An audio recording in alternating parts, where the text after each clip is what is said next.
I feel it's important for landholders to look after the land because the land is the life.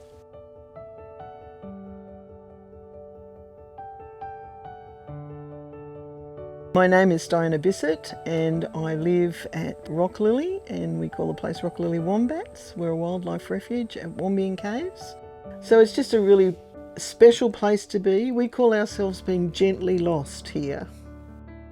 We are a wildlife refuge. We specialise in macropods and specifically wombats.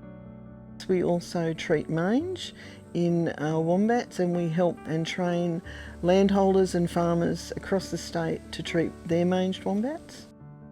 The Black Summer Bushfires hit us here on the 31st of December 2019. We're completely burnt around. We stayed and defended the pens and the house. The scale of the devastation has been really difficult to deal with because the whole thing has been on a scale we just have never experienced in Australia.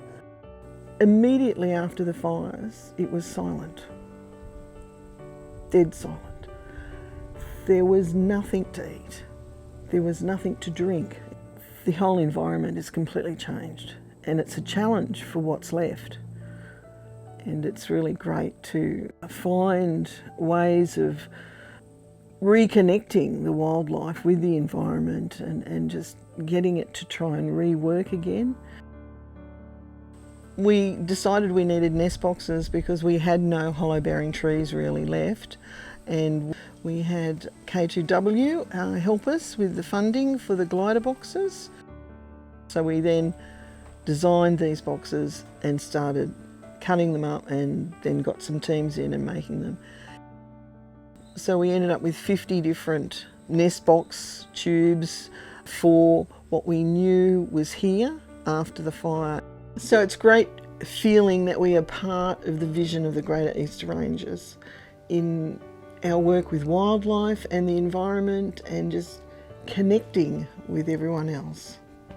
In 30 years from now, I'd really like to see the whole cycle of the environment working. The wildlife, all the animals, the birds, the insects, the trees, it all back in harmony.